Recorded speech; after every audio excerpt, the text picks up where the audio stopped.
Hello everybody and welcome back to another video. It is of course BlizzCon right now, and with it being BlizzCon, we got the announcement of our new hero who will be releasing fully in Season 8. But we do have a little limited edition trial. We get to try the hero out, and of course that new hero is none other than Mauga. We all knew it would be him. We all had a feeling he was the next one up, even prior to the leaks leading up to BlizzCon. So we have our new hero, Mauga, newest tank hero in the game. In each hand and a smile on my face. Like I said, if you're watching this while the BlizzCon event is still ongoing, you can go in and you can play him in quick play and arcade, all that type of stuff. Have fun as the new hero, Mauga. But let's talk about him and his abilities and get a good look at the man himself. Look at him go. Look at him do his thing. So, as the newest tank hero to the game, Mauga, as you can expect, hero who, in theory, high sustain hero, but he's also a pretty high damaging hero as well. So, pull up his abilities. You can see them here for Mauga. This time around, you can see his primary fire is the Incendiary Cannon. It's an automatic weapon that ignites enemies on repeated impacts. And then his secondary fire is the Volatile Chain Gun, which is an automatic weapon that deals critical damage to burning enemies. So, for this example, we will bring up another Mauga. So, as you can see, we'll start with his regular kind of Volatile Chain Gun here. If I shoot at this Mauga in his stomach, see, no critical damage there, though if I shoot him in the head, as you would expect normally, you will get that damage, that critical damage. But with his left click, the Incendiary Chain Gun, same thing. If I shoot him in the stomach, no critical damage, shoot him in the head, critical damage. But now, he is on fire, as you can see. And when he is on fire, the right click damage will do critical hit no matter where it is on the target. So, the way you kind of want to play Mauga is to try to use the left click to set the target on fire, and then switch to the right click to do that critical hit damage while they are burning. Now you can fire both at the same time, like such, which is effective to a degree. It's definitely more effective at close range. You can see the spread on it is much higher than if you just fire the other two. So if there's a target, flying around in air, like a Pharah or an Echo, you definitely don't want to shoot at it like this as much, because you're not going to hit it as effectively. But, if there's a Mauga in front of your face, doing this is an effective way to do damage. At least more so than it would be, from afar. But in general, Mauga's a big target, so it'll be good no matter what. And as you can see, the fire does do damage over time. That is a thing you can do there. Also, should be noted that the fire that you do with Ash, so if Ash uses dynamite and sets a target on fire, that fire damage will also be critical hit damage with Mauga's right click. And I believe that it also applies with Torbjorn's ultimate as well. So any kind of fire that is on your opponent will deal critical hit damage with Mauga's right click. So very, very effective thing there. Very, very cool. His next ability is Overrun. It is his left shift ability. And with it, he charges forward and stomps to launch enemies, and you are unstoppable while sleeping. And that means, or while you're charging, that is unstoppable. You cannot be booped, you cannot be charged, you cannot be bashed, you cannot be slept. When you are using this ability, no other ability can stop you. You are CC proof. It's pretty simple, the reason why. Just look at how big he is.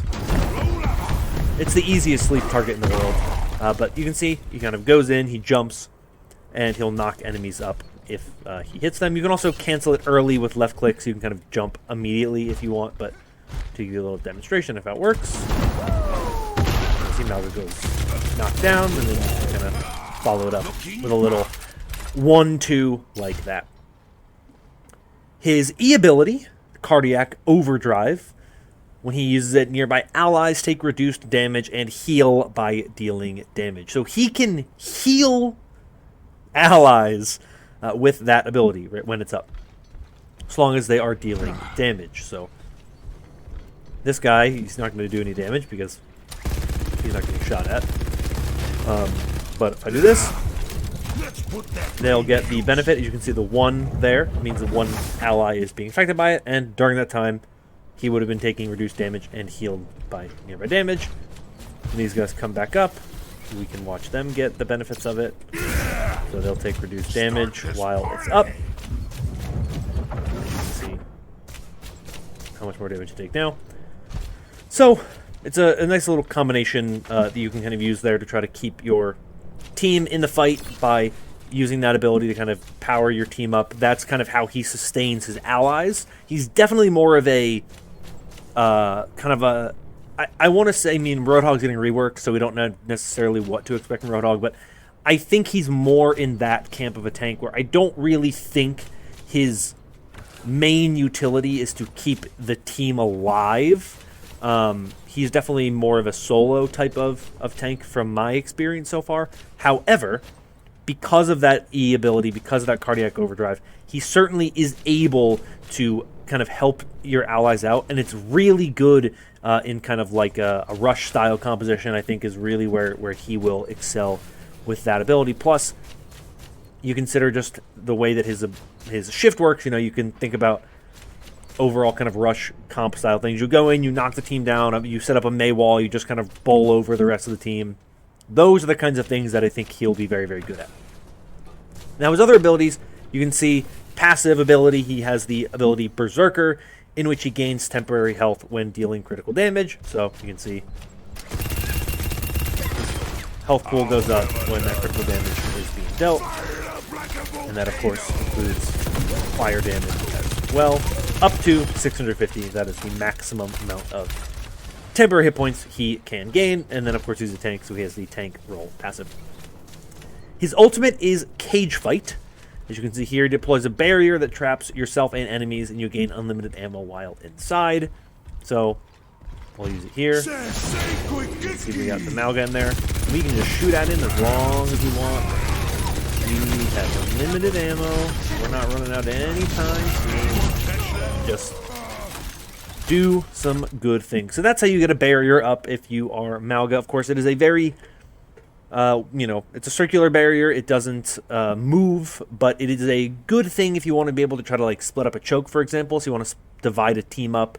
You can, isolate a target on one side. You can put your ultimate down. Maybe you trap the enemy inside as well, and you keep the team from being able to heal them and get to them because you're there. And if they choose to go inside, they get stuck in there with you and not the other way around. So it's a very interesting ultimate. I think there's a lot of utility for it. It'll be interesting to see kind of how it gets used in pro play and the types of compositions you can build with that.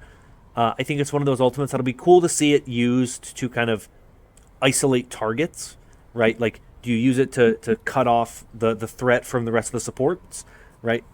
Maybe you use it to cut off the tank from the back line, and that way you just kind of pick off the tank. You just focus on killing the tank and weakening the tank and just destroying the tank that way. Or do you use it to just get into the enemy team, surround the whole team, and just go hard with damage? Maybe you have a Bastion ult or something like a Reaper ult, and you just you trap everyone inside, and you just weaken them that way. I think there's really interesting utility with this ultimate that I'm really interested to see kind of how Mauga gets used. He's a very interesting hero. Obviously, there will probably be some tweaks to him, or at least there could be tweaks to him in terms of his numbers when we get the actual official launch for Mauga. Like I said at the beginning of the video, he is not officially releasing until Season 8. We just have a demo currently. So if you go over here to the hero select screen, you may have seen at the beginning of the video, but if you go over Mauga, it says hero temporarily available for 1 day. So we don't have him for a super long time for now, but we will have him when the next season kicks off, I believe in early December. So it's about a month until we will have Mauga in the game again. And like I said, there could be some tweaks to him, and there could be some other changes to the game as well by the time we get to Mauga. But he's a really interesting hero. He's a really fun hero. So we're going to cut to some gameplay. I've already played a few games as him, but I'm going to go play a couple more and then come back and give you my thoughts on where Mauga is as a hero and how I feel like, what I feel about him, and if I can think of anything I'd like to maybe see changed between now and his full release next season. But for now, let's just go cut to that. Alright, so I've played probably 5-6 games now as Mauga, so my overall thoughts on where he is right now as a hero. I think one of the problems right now with Mauga is that he just does not match up well against Bastion, and Bastion is really strong right now, that I think it's hard to really kind of tell, especially, like, it's still very early in the hero's life. He's only in quick play and arcade, so you're not really getting full kind of view of what he can do. I think there are places where he can be pretty good, but I actually am... I don't think he's particularly great. I'm also probably just very bad on the hero. I think he's like I said before, I think he's going to be a rush-based hero, so I think you're going to need a lot of coordination to make him work effectively. But he feels like he has a lot of similar problems to what Roadhog's main problems are, which are like really big model, not a ton of sustainability, utility. Yes, with Mauga, you can sustain yourself by getting headshots and getting those critical hits, but the problem is, once his charge thing is over, he is very susceptible to just getting purpled and slept by Ana, and then you just die, right? You get slept, and then you get purpled, and then you can't sustain yourself, and then you just end up dying. There's nothing you really do about it. So I think, especially with Bastion being meta right now, it's really easy to just sleep, purple, melt Mauga with the combination of a second Mauga and Bastion. So I definitely think there's a place for him. There are certain matchups that he just does not perform particularly well in, and I think really if you want to counter him, you just have to have a Bastion. I think it's really not that difficult to beat Mauga, as I'm seeing it right now. But that could change. There is obviously ways you can make it work. I find his ultimate to be not amazing. I think it's very situational. I think there's certain places it can work, but usually you use it against another Mauga. Chances are they probably also have one, or if the team is in there with them, like you certainly cannot 1v5 with Mauga in Mauga's ult. Like, you're not going to be able to do that. Don't even think about it. Don't try to consider it. Don't think that I could beat this team. No, you can't. You cannot 1v5 with Mauga. It's honestly hard to even 1v3. Unlimited ammo is great, but when you also have another Mauga in there with you, potentially, shooting at you, and also a Reaper shooting at you, or something else shooting at you in there, you are just not going to out-damage anything in there. And even when he's nanoed, I find that he's not the strongest. So, like I said, I think time will tell what Mauga's place is. There's a ton of time, obviously, for them to make changes as well. I'm sure they'll get some feedback before he gets launched. I think this is one of those things where the dev team has talked about how popular of a character he is, and I think they view this as, let's get him out for a couple days, we'll get feedback on the hero, people will give their opinions on him, we'll kind of figure out where he needs to be moved up and down, if he needs to be moved up and down, and then they can kind of tune him accordingly. But I also think just it's less Mauga and more so just Bastion's way too good right now, which is just not fun. If I'm being honest with you, Bastion being as good as he is makes the game pretty actively unfun at times, so I do hope we get a little less Bastion in the future, because I would prefer a less Bastion-dominated meta, but maybe that's just me. But those are my thoughts, really, on Mauga as a hero. Overall, I think he's fun. I'd certainly want to get more time as him. I want to play more Mauga. I want to get better at Mauga, but right now it's just a matter of what is he going to be when he actually fully is integrated into the game. What is the type of compositions you can play using Mauga. So we'll see in time, but I certainly think he's an interesting hero and a fun hero, and definitely feels very kind of unique. I was very curious how they would make him work when we learned that he was like a talent-heavy soldier back in 2019 when we learned about him being a talent-heavy. So I'm glad we're finally seeing him in game, and it's interesting, right? I don't know if he would have worked in Overwatch 1 with the way that the tank role was back then.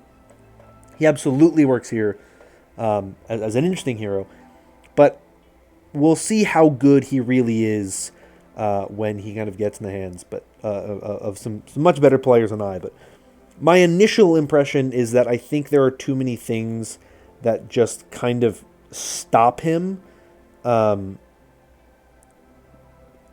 that could be an issue for him going forward. But as the meta changes and evolves, like I said, I'm intrigued by where he might go. That's it for me for today. Let me know your thoughts on Mauga in the comments down below. Do you think he's fun? Do you think he is not fun? Do you think he'll be good? Do you think I'm way off base with my thoughts on Mauga? Let me know down below. But that's going to be all for me for today. Thank you all once again. If you enjoyed this video and want more like it in the future, consider liking and subscribing. Your support does help out a lot with the channel. More BlizzCon content to come for Overwatch 2, so don't you worry. But that is going to be all for me for today. Thank you all once again. Hope you're all staying safe and staying healthy. And until next time, bye-bye.